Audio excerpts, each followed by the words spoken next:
You're listening to Catholic Sprouts, the daily podcast for Catholic kids that strives to plant seeds of faith.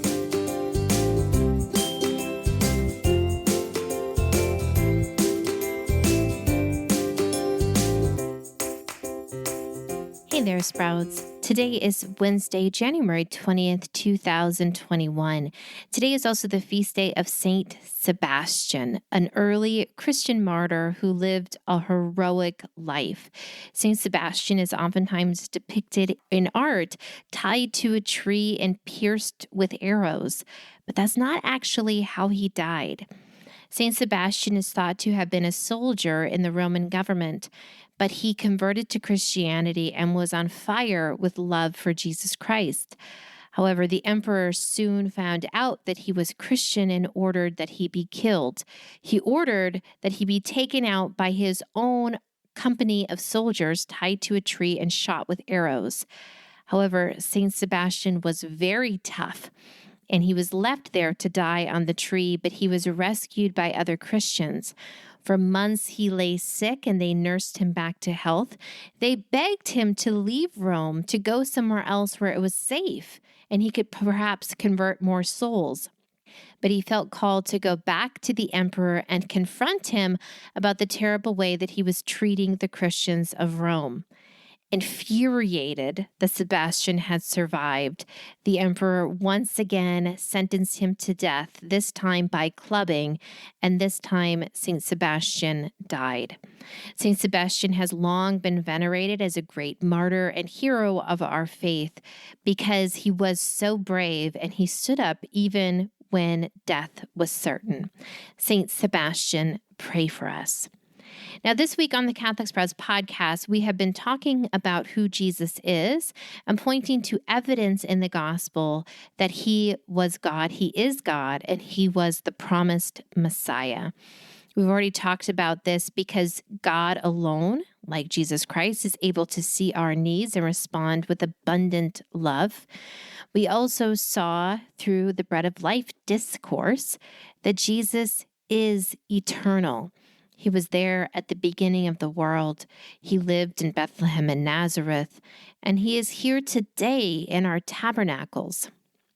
Now, today we are going to talk about the final fact, the final thing that Jesus gave the Jews at the time to show them, to prove to them that he is the long-awaited Messiah and that he is God himself. And this might be surprising. The evidence he gave to them is that Jesus is oftentimes depicted as feasting. And the Pharisees noticed this. In fact, at one point, Jesus comments that people are calling him a glutton. Now, a glutton is someone that eats too much. Jesus doesn't say that this is unfounded. He admits that he feasts often. And this is in a big contrast to John the Baptist, who was a good guy. John the Baptist fasted. He withheld food from himself and ate a limited diet often so that he could become more holy. Even the Pharisees, at the time when Jesus was alive, they were in the practice of fasting at least 2 days a week. But here's Jesus. We oftentimes see him in the homes of newly repentant sinners, and he's there feasting with them. He is enjoying a good meal. So why does this prove to us that Jesus is God? Well, Jesus explains to us. He gives the example that if you're at a wedding or a big party, you're not going to be there fasting. If you're there at some big event, you're going to be feasting. If the bride and the bridegroom are finally united and there's a big party, you should be celebrating.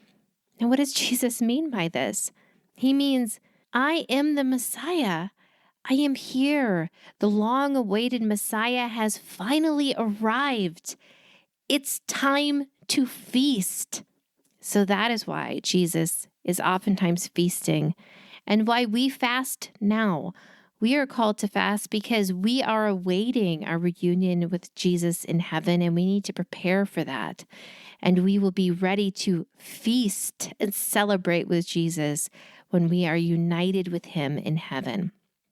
Now, Sprouts, we are going to continue on with our challenge. Very simple. Pray the Jesus prayer. Say his name 5 times, full of prayer, really focusing on that beautiful reunion with Jesus Christ, the Messiah, the Son of God, in heaven when we get there. That's it for Catholic Sprouts today. We'll be back tomorrow, but until then, continue to grow in your faith and truly sprout into the beautiful creation that God created you to be.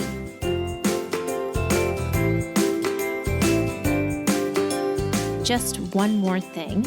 The Jesus Tree, according to John, our brand new Lenten study, is available for purchase.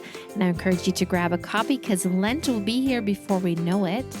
This year, we will walk you through most of the Gospel of John so that you are ready to be at the foot of the cross during Holy Week and celebrate the resurrection of the Lord at Easter. We are also excited this year to offer the study with a poster and sticker sheet to help counting down be even more fun. Follow the link in the description for this podcast to get your copy before we run out.